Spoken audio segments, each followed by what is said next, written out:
Line's good. Never on. Whoa. Hard. Hardly. Come on, Brent. Line's good. Got real close. I hear high, right? Try and hit 2/3. Have they saved it for her? Yes, they have. Ooh, welcome to Game of Stones, everybody. I am Sean Graham, Scott alongside, as always. Hello, Scott. Sean, I got a feeling it's a little bit like Groundhog Day. A little bit. Happy 2022, Scott, and everybody out there. Feels a lot like 2021. Yeah, somebody said it's like 2020 version 3. Yeah, 2022, where the 22 is TWENTYTOO. Yeah. So well, at least here in Ontario, certainly things are very similar to what they were last year in that recreational curling clubs have closed here in the province of Ontario. Gyms, restaurants, we are back in where we were last January here. I know that's not the case around the country, and certainly that's not the case around the world, but that is the situation that we are in here in Ontario. And just as we kick off 2022, just want to say, hope everyone is healthy and happy and had a great new year. Yeah, Sean, we had a good new year. Excuse me. We got together and played some fun games, board games, and then I had a little toast at midnight and watched Betty White clips on YouTube. Yeah, a lot of Betty White clips, and then I look forward to seeing you again the next time on Christmas Eve 2022 as we head to 2023. Yeah, sounds about right. Yeah.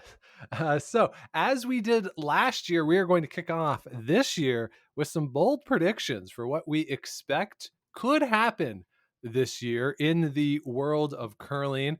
We are going to dovetail some of these into the news that has come out since the last time we all gathered, as a lot has taken place in the world of curling. So we thought it'd be fun to look ahead while simultaneously commenting on the news, because I got to be kind of honest, the news is a little depressing, and I didn't want to do a whole show just about the news in the world of curling, because all of it is, this is canceled, and that's not really that much fun to do, I have to say.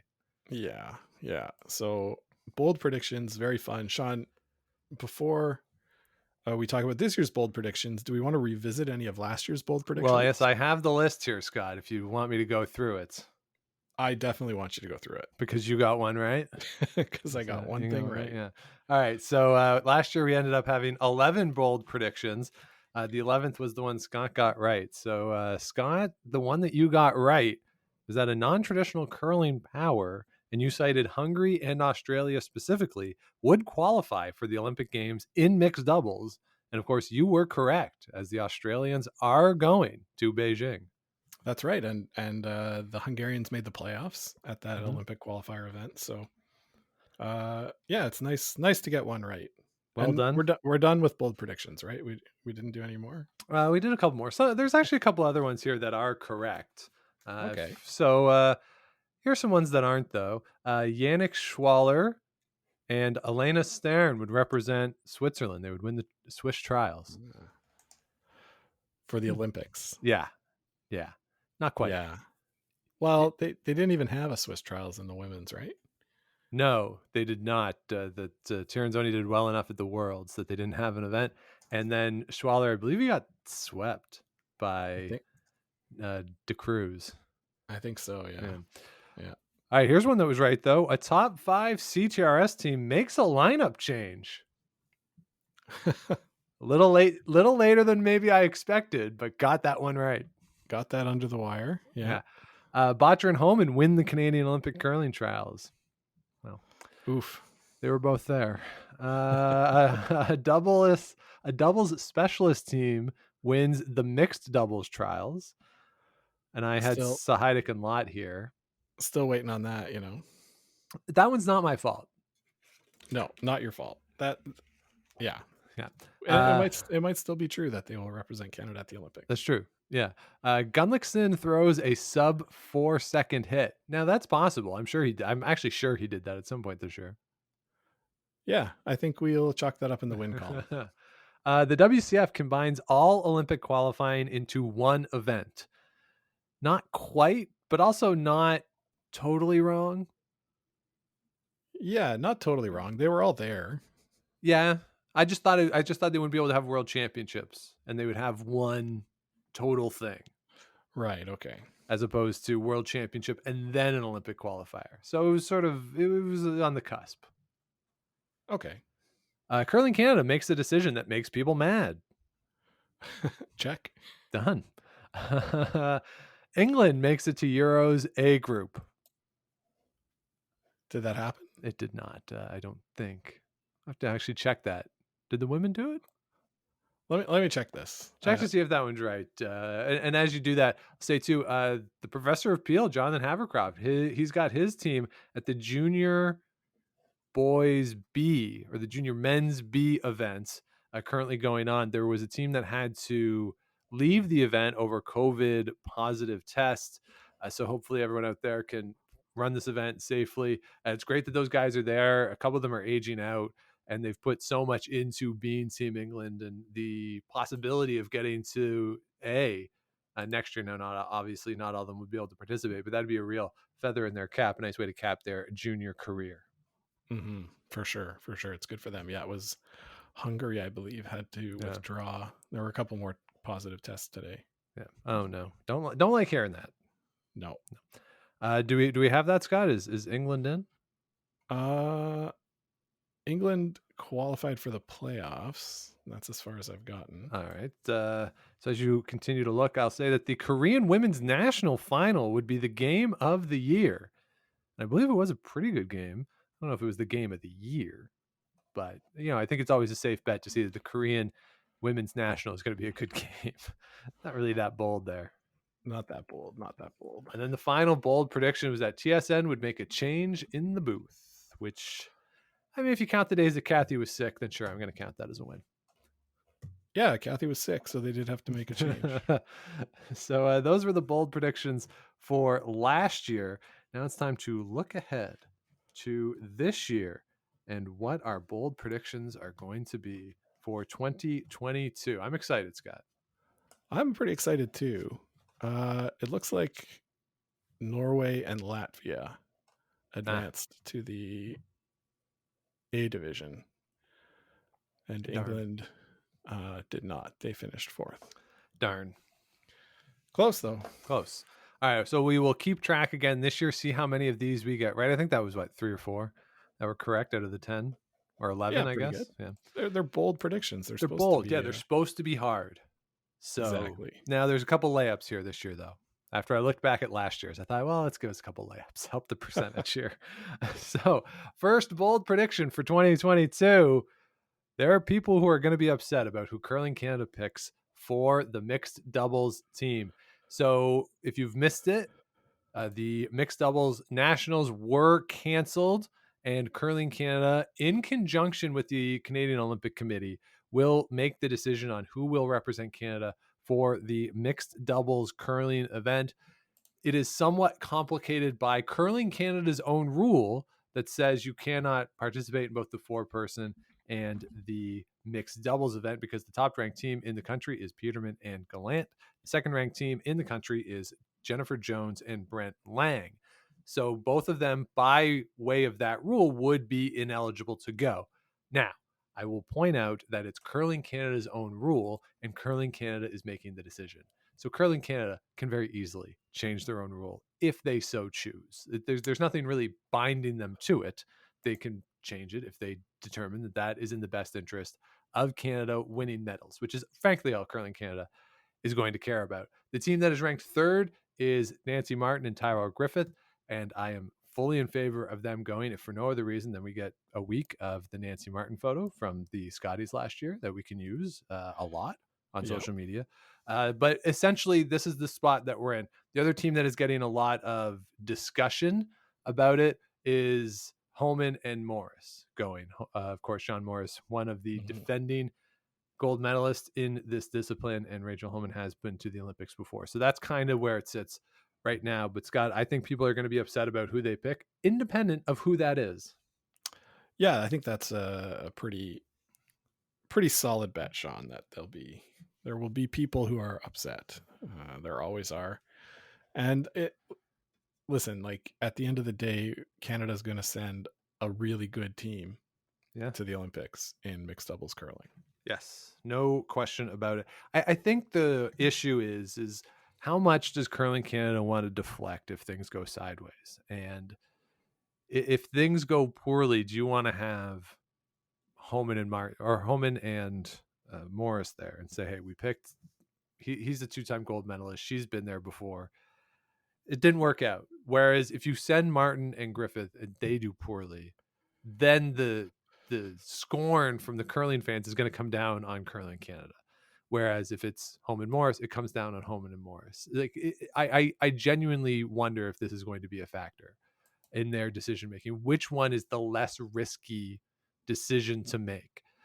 Particularly because you have the Canadian Olympic Committee in there as well, who frankly doesn't really care about anyone else other than who's going to win the medals and who gives you the best chance. Like, I wonder just how much of that is going to play into it. Or do you just go purely on the rankings, say it's Martin Griffith, that's great? Or do you just say, hey, that rule, it's an old rule. This is exceptional circumstances. They can write a press release and spin it around in whatever way they want. And it's Peterman and Gallant.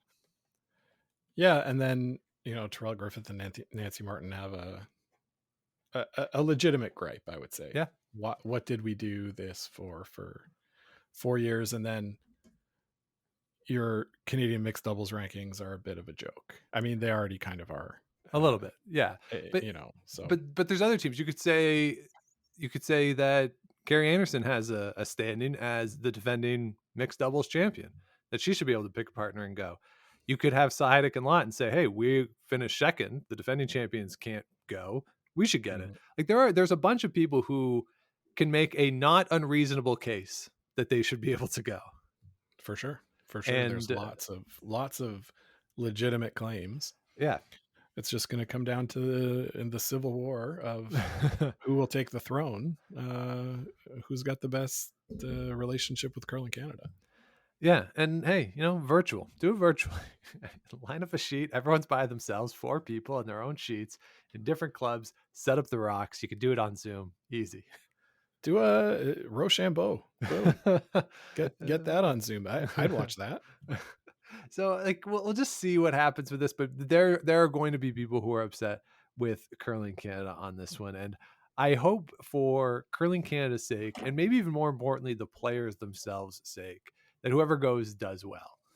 Because if whoever gets picked goes and does not do well, it's not going to be pretty, and I'm not going to enjoy seeing any of it. So just for that purpose, like at least if you win your way there and you do poorly, you can say, stuff it, we beat y'all.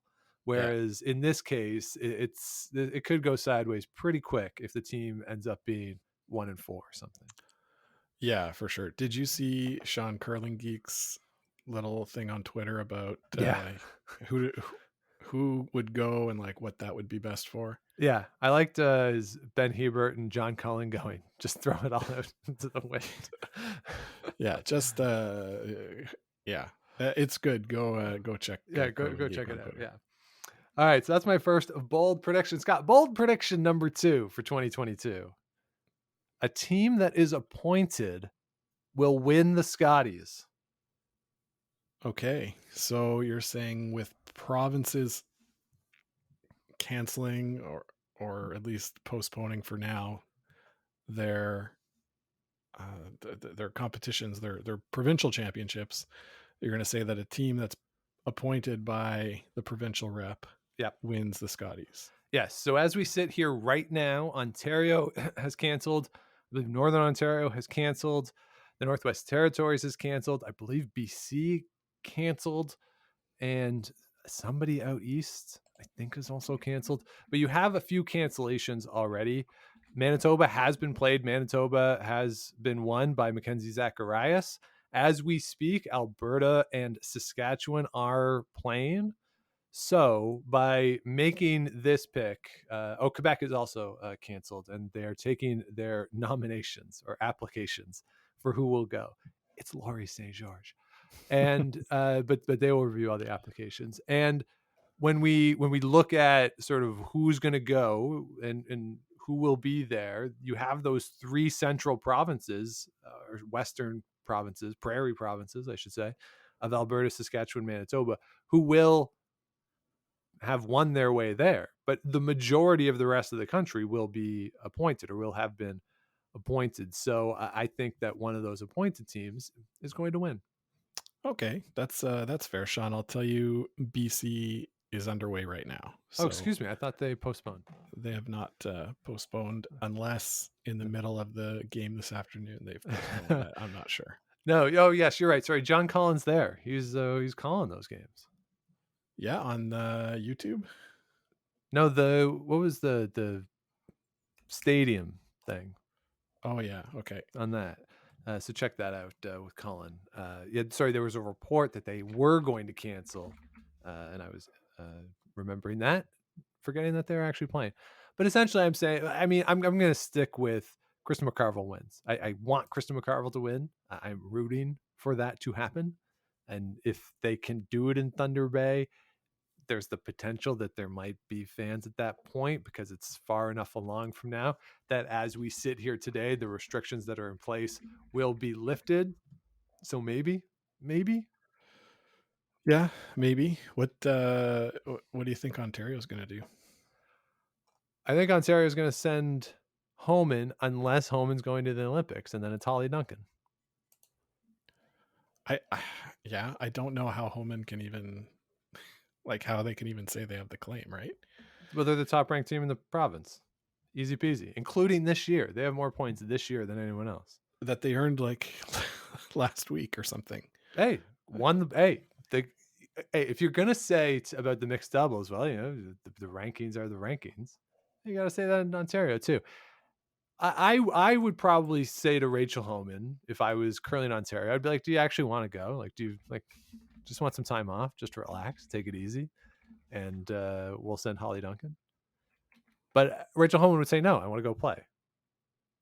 Yeah. So, somebody did throw out that, well, what if Holly Duncan gets sent and then Rachel Homan can go play in the wild card game? Problem there is, based on some of the other results that have already happened, most notably Tracy Fleury not winning Manitoba, you could have a situation where Rachel Homan would not qualify for the wild card game. I would say it's very unlikely. I'm looking at Ken Palm's rankings, which I know aren't the real ones, but right. In Canada, it's Fleury, Anderson, Homan, then Jones. Right. Then he has Krista McCarville there, but Laura Walker is also there. Yeah, maybe you say that and say, hey, give Ontario 3 teams at this event, right? Including Northern Ontario. If you think Rachel Homan can come through the wild card game. Yeah, because we know Fleury's going to be there. Right. Well, Fleury will be in the wild card game. Yeah, in the wild card game. So as we sit right now, Scott, Rachel Homan is 5th in the CTRS points for this season. So if Laura Walker, who is ranked 3rd, does not win Alberta this week, and there is only going to be one wild card team, although of course Curling Canada can change that. They can change whatever they want. They can do it. They control the means of production, Scott. The situation as it would be is, if Laura Walker doesn't win, it's Walker against Fleury in the wildcard game. Okay. So you're taking a risk there if you're Ontario, but Ontario doesn't have to announce until after this. So if Laura Walker wins, then you could say, all right, Holly Duncan, fill your boots. Rachel Homan, go win your way. Yeah.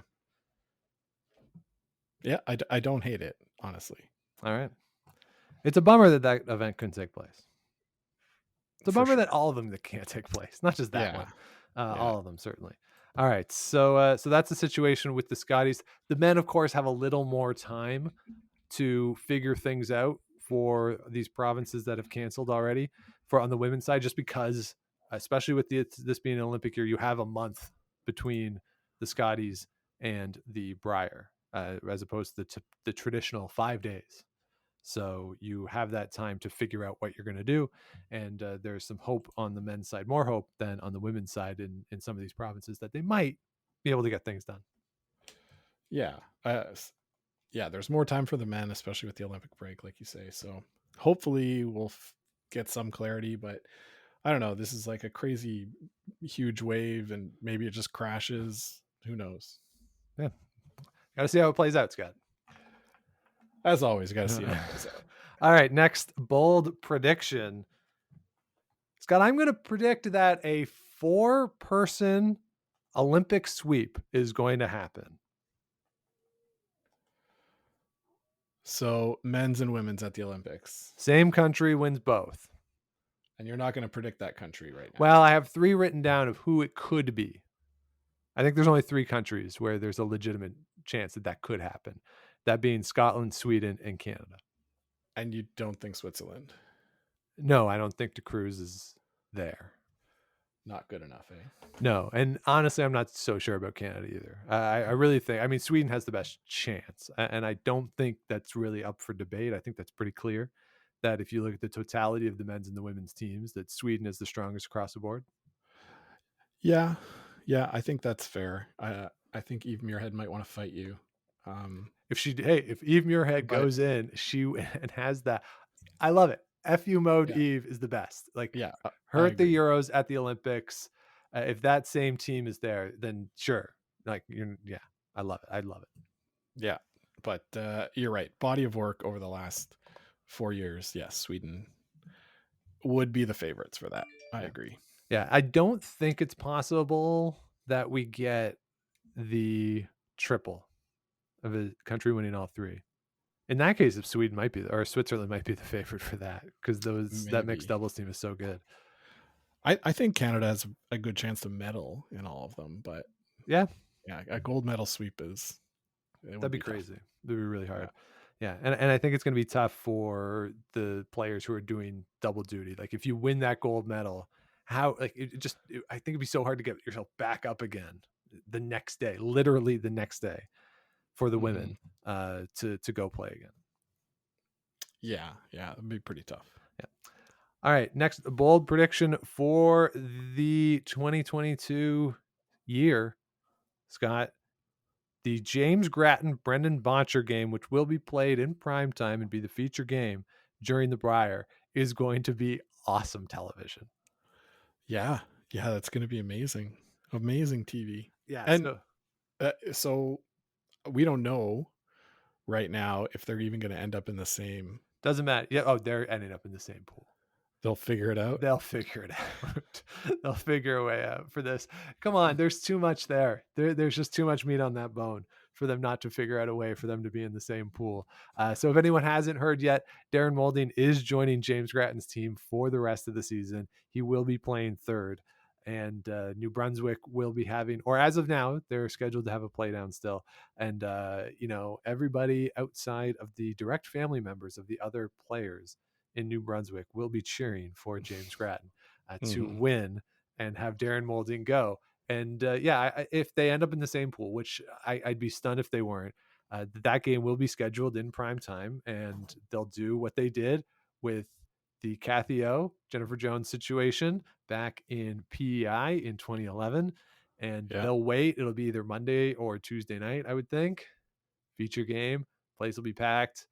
It'll just be a great show. The complicating factor is that Bottcher, of course, is from Alberta, and when you had it in Charlottetown, Jennifer Jones wasn't the local team, right? So everyone in the crowd was cheering for Kathy Overton Clapham, the sympathetic figure in that situation.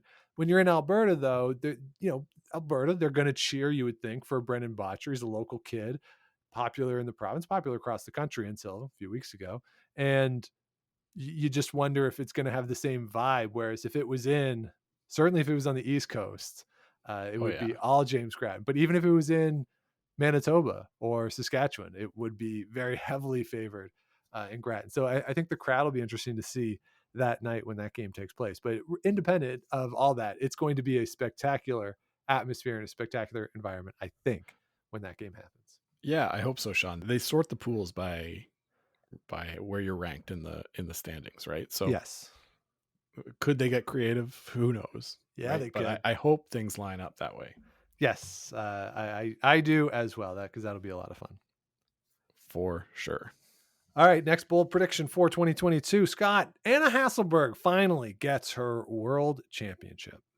Okay. So you're pretty bullish on the world championships happening. Good. I am, yes.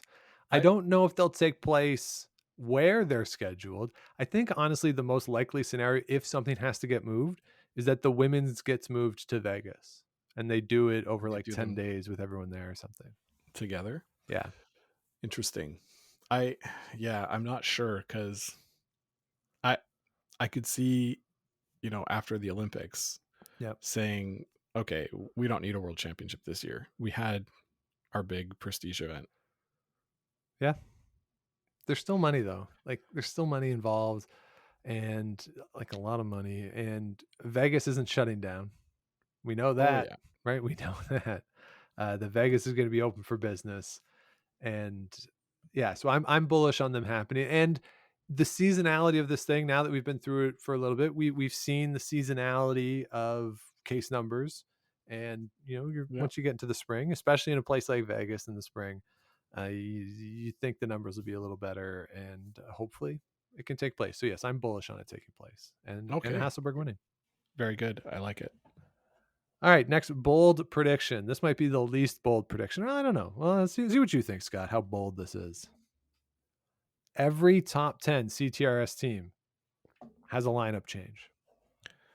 Every single one? Yeah. So let me run through this. So on the women's side, let's start with the women's side. Okay. We have Tracy Fleury, Jennifer Jones, Laura Walker, Carrie Anderson, Rachel Homan, Holly Duncan, Chelsea Carey, Mackenzie Zacharias, Kelsey Rock, and Krista McCarville.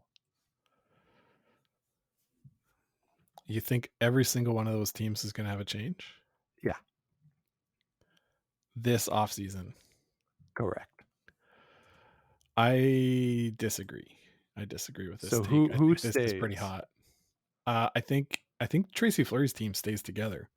Okay. They sort of, have been peaking this year, but I think they're interested in seeing how much further they can go together. There's a chance that the Zacharias team will stay together this year for another go.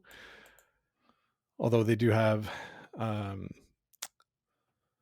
Carly Burgess. Yeah. I believe it's Carly, right? From She's from Nova Scotia. She might want to go home. She's there at school.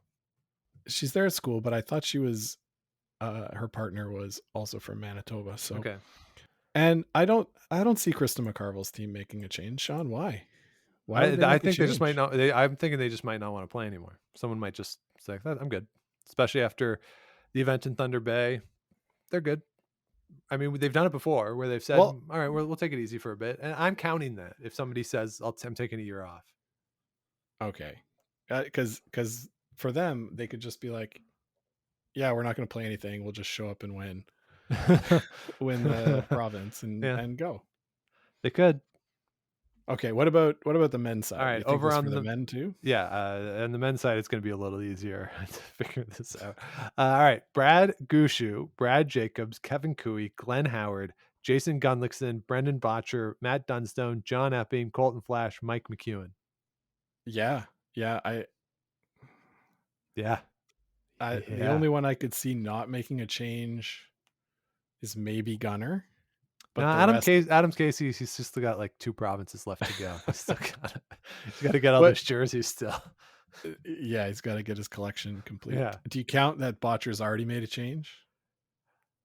Well, I think whoever they go to the Briar with is not going to be their permanent, is my guess. And I'm guessing, since we haven't had an announcement yet, either they're waiting for a team to lose provincial, or it's going to just be Patrick Jansen, and then they'll figure out a permanent replacement in the summer. So yes, I would count that.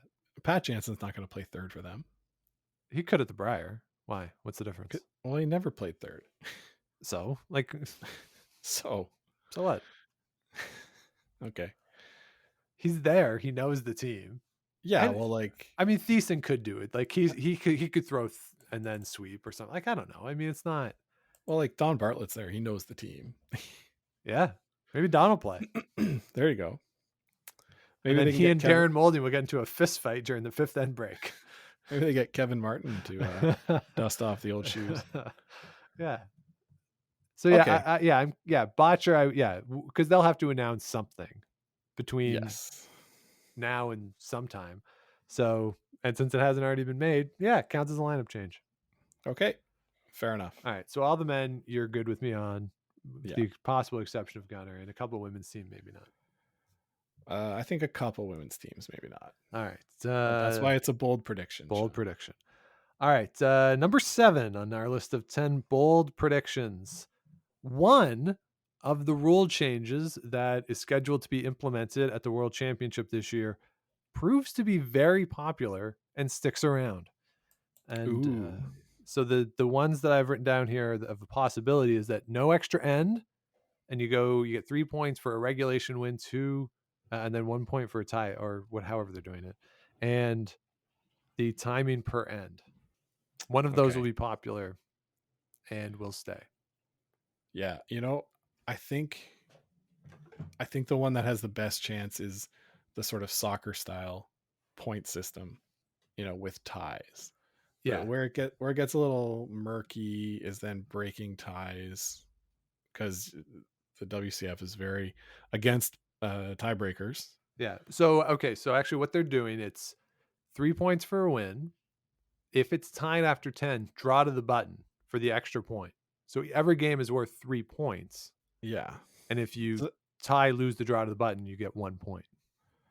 Yeah, I think that's good. Like, that's sort of like hockey with a shootout, but better. Yeah, I think it makes the end game more interesting. Yeah. Do you need to get those 3 points, right? Yeah. Are you okay with a tie? I think it changes the strategy, like you say, for that 10th end. Do we go hard for our 2? If we're down by 1, do we go hard for a 2, or do we say, okay, it's fine, if we only get 1, then we'll go hard for the steal and the extra? Like, it's different. Yeah, because you don't have that opportunity. Yeah. So no, I like it. Yeah. Now, Anna Hasselberg and her team did put out a very long post talking about why all these ideas were terrible, and maybe they are terrible. I don't know. I think one of them will stick. I think one of them will prove popular. Yeah, I think the other ideas are terrible, but I'm curious. I want to see the no extra end play out, to see what teams do, what changes, what impact does it actually have? Because we've seen the timing per end impact, but I think part of that was that it was executed poorly from Curling Canada's end. Because I do think timing per end could work in the right circumstance, but I don't think I'm less fond of that, but see how it plays out. Yeah, see how it plays out. All right, Scott, 8th bold prediction for the year. I'm predicting 4 high-profile retirements this summer. 4 retirements. 4 high-profile retirements. So do the Tucks count? No. Okay. They do not. So when I say high-profile, let's say people who have won national championships in the 4-person game. Okay, so let me try to guess who the 4 are that you're thinking of. Okay. Jennifer Jones. Yep. Brad Gushu. Yep. Mark Nichols. Oh, no, I actually didn't have him. Okay, Glenn Howard. Yeah. Maybe Cooey. Yeah. But I would err on the side of Cooey continuing. Probably, yeah. Probably. Again, this is why it's bold. Okay, so yeah, 4 is bold. 3 is pretty safe. Would it count? Maybe it wouldn't. Pat Simmons count as high profile? He's won twice. Still playing? Yes and no. He's not really playing still. He was at the pre-trials. Yeah, I think he just took a young team to give them experience. I don't think they had any. Well, that's exactly what he did. Ambitions to win. Okay. Well, they must have had ambitions, but you know what I mean. Like, sure. I would say no. It doesn't. It wouldn't count as a high profile based on relevance in the last quad. So. Okay. All right. That's fair. Another one that I would keep my eye out on is John Morris. See what he wants to do. Because we know he's not going to be with Team Cooey next year. It's just a question of, does he take the full year? Does he turn into like the Undertaker at the end of his career? He just shows up for the big events. Yeah. Right. And you don't hear from him otherwise. I would love that. That sounds great. Yeah. It's the Briar in 2023, or sorry, in 2025. And then the lights go out and you just hear the gong. Lights come up and John Morris is just in the middle of the rink. I'm back. And he's wearing a surprise jersey. Like nobody knows who he's going to play for. Yeah. He's got a big coat on. He slowly takes off the big trench coat. It'd be great. You're like, oh, he's going to play for PEI. No way. Yeah. You get Jim Ross. It's Morris. It's Morris. It's Morris. It'd be great. It'd be amazing. I'm here for it. That would be pretty cool. Yeah.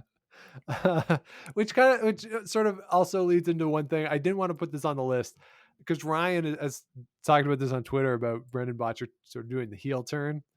And I do wonder if somebody is going to have a heel turn moment this summer with the lineup changes. I do think it's pretty safe that somebody is going to air some dirty laundry on some show. It won't be this one. That hard. There are hard feelings after a team breaks up and somebody sort of goes off on it. I don't know who that is. I have no guesses on who that is, but I'm confident that will happen. Cool. Let's keep our ears to the other teams, other podcasts, I guess. Yeah, we will not be doing something like that on this show. So next bold prediction. We got 2 left. The Grand Slam of curling reworks itself and the events become distinct from each other. They rebrand in some way to make it so that the events stand out from one another. Wow, Sean, this is your boldest prediction of all time, because where is the pressure to do that? Me, I'm the pressure. You're the one providing the pressure? Not me. There's others. Twinesheim talks about this. Jonathan and Ryan have talked about this. Like, it's not just me. There's other people. You're right. The girls have talked about it too. They're all kind of the same. Yeah. Someone will figure it out and they'll try something. I'll tell you what. Don't bring back the Elite 10. The Elite 10 was terrible, but something like the Elite 10, try it. Just try it. Especially now. Next year is the time. Next season is the time to do it. Where Sean, it doesn't really matter. Why not the Elite 10? Oh, because it wasn't interesting to watch. So like the format, you mean the skins format? The way no, but it wasn't skins. It was match play. Skins would be good. I'm good with skins. I would love it if the Slams put a skins event on. I would love it. I'm all in. I would love that too. I think where they say no is maybe because of time, because the skins does tend to take a little bit longer. Well, you know how you rectify that, Scott. You put in the play clock. Time per end in a skins game. Yeah, that would be pretty nuts. That would be crazy. That would be pretty nuts. Yeah. I'd be open to trying the skins format. Have one of them be the triple knockout format, provided that triple knockout doesn't go to quarterfinal situation, which they're never going to do for TV. But no, they need to know that they're going to have the final at a certain time. Right? Yeah, and I'm okay with that. Build it to a final and have your finals, but I just hate the triple knockout to the quarters.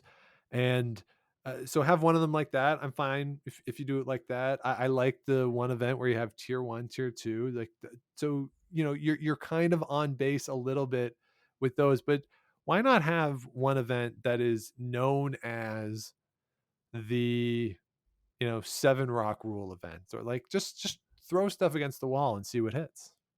Yeah. I'm fine with that. Try something new, see what happens. How about I like that. Hey, throw this out there because it's worked for us. I haven't lost a game as the skip in over 2 months. Skip till you lose. Skip till you lose spiel. Love it. And here you go. Brad Gushu, you lose the first game. You're the lead. Deal with it.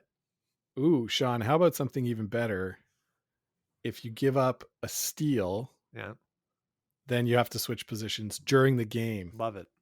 I'm all here for it. No steals. Well, maybe would discourage aggressive play.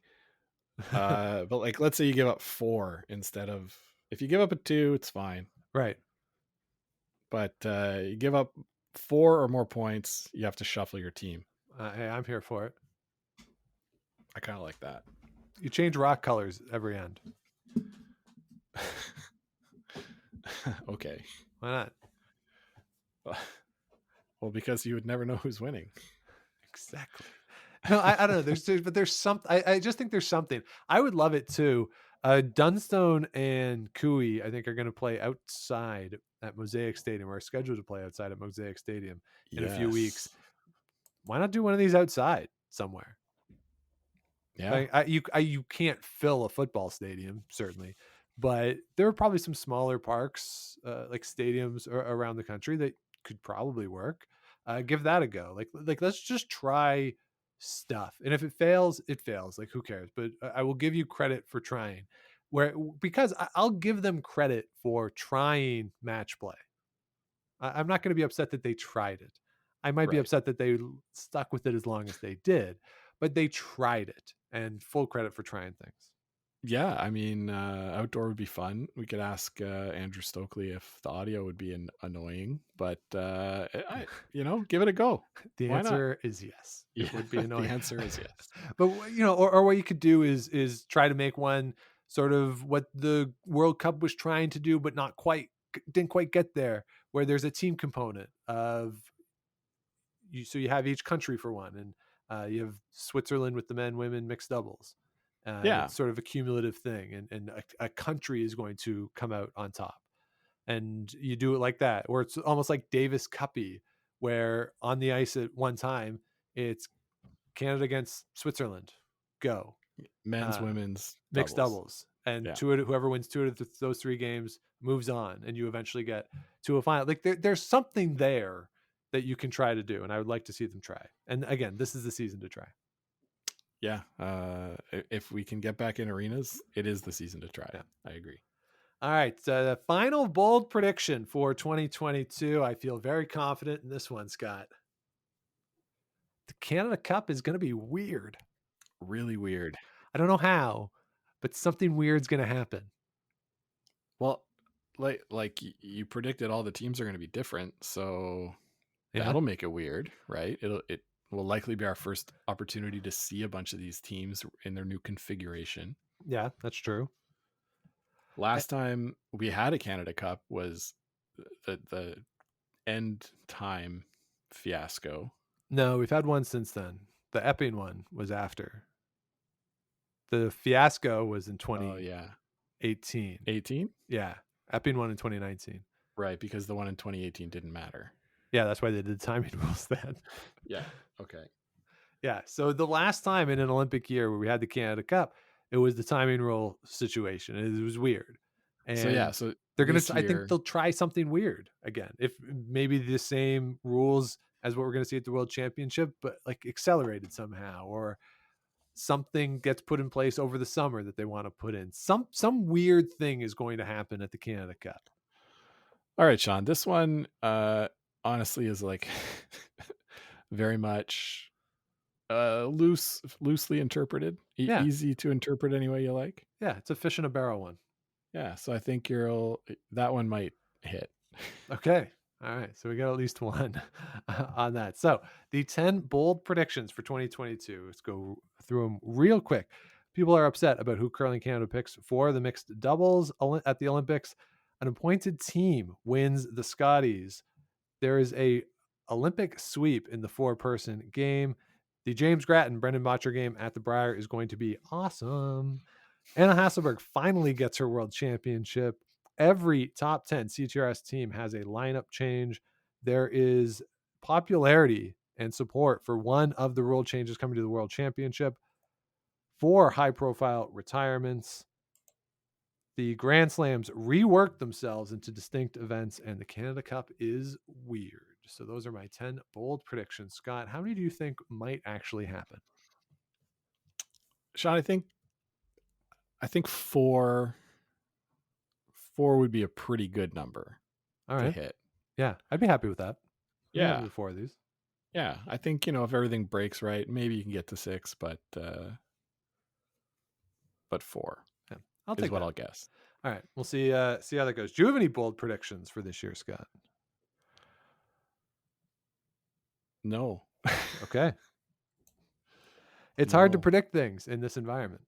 It yeah, it really is. I sort of alluded to it earlier. I do think Canada will medal in all three disciplines at the Olympics. Okay. I just think the shock of not medaling at the men's and women's last time.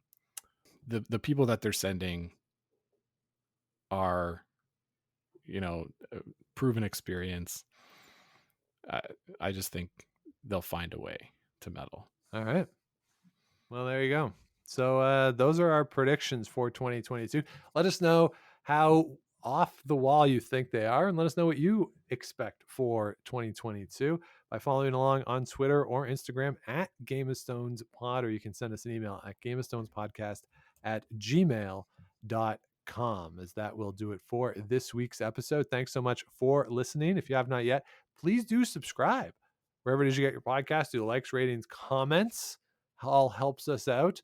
I set up a new way to track our analytics this weekend. So, Nice. if you haven't already subscribed, do it now, because now we have better analytics.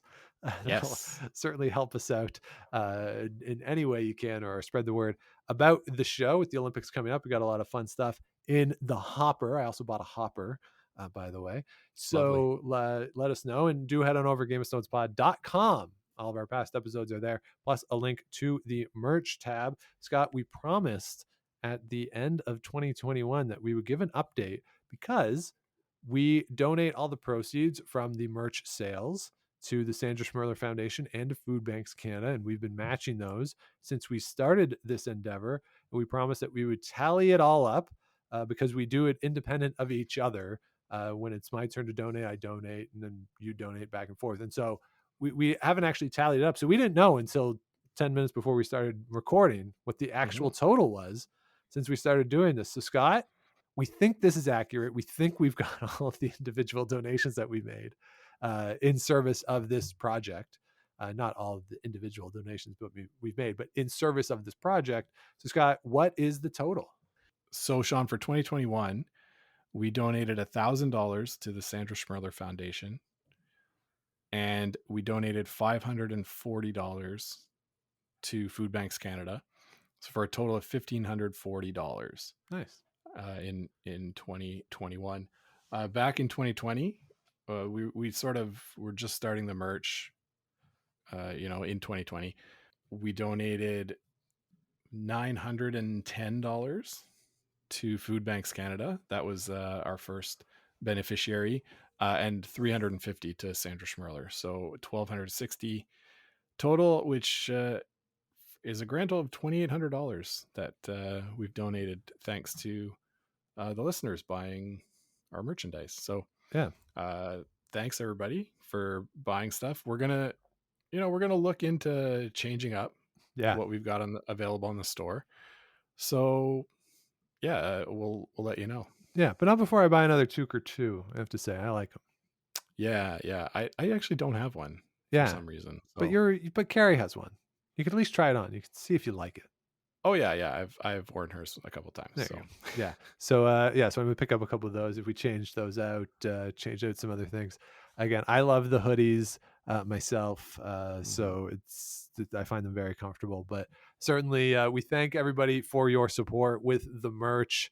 That's more than I expected that we would get to. Oh, if big I'm time! Totally honest, I did not expect the uptake that we have seen from folks not only in Canada but some of our international listeners as well, and we definitely appreciate the supports. And I know the Sandra Schmirler Foundation, who is aware of this, appreciates it as well. Food Banks Canada, I don't think they're aware of it, that we do this, but I know that they would be appreciative if they did know that. Yeah, and every little bit counts. And like I said, we did some donations on Giving Tuesday this year, so those were doubled or matched. Some donations at the end of the year were matched as well, by different companies. So if there's a cause that's near and dear to you, obviously keep donating and try to take advantage of matching when you can, and let us know about it. Yeah, because that 2,800 for us at least turns into like 4,000 or something if you count the matchings. around then. We weren't fully strategic on when we donated throughout the entirety of the project, but it works out to more than the 2,800. So if you for count sure. those. So again, thank you everybody for the support. And if you have not yet, do head on onto the merch tab. If there's something you like, please do buy it. And as I said, we're matching all the proceeds that are going to those organizations. The t-shirts are for Food Banks Canada. The hoodies and the toque is for the Sandra Schmerler Foundation. And as Scott said, if there's anything you want to see up there, we're considering changing stuff up as we head into the Olympics. There's a couple ideas that we have. One is very niche. A couple other ones are less niche. But if you have anything that you want to see up there, do reach out. Again, Twitter and Instagram at Game of Stones Pod, or via email, gameofstonespodcast@gmail.com. Or you can hit up Scott directly on social media at Scott Lakes TV, and I am at the Sean Graham. So that's it for this week. Thanks everybody for listening. Hope you're having a healthy and a happy 2022. Sending good positive vibes to our friends out in Colorado. Those were some tough images to see with the wildfires out there. The folks in Virginia near Ryan's place from Rocks Across the Pond. Some harrowing images of these storms there. And of course, with everything going on with COVID, hope that everyone is doing as well as could be expected. Outside of that, Scott, I know that you're not doing as well as could be expected, given that you lost your fantasy league by what, a half a point? Oh man, it like, and it's because I the other guy had Jamar Chase, who scored he was good, 56.5 points. Yeah, and I picked up. This is, nobody cares about this. Turn the podcast off. I don't care. But I picked up the guy for the Jets, the receiver. I forget his name because I've tried to block it out of my memory. And I didn't start him, Sean. I picked him up. I didn't start him. He scored 22 points. I would have won. Damn.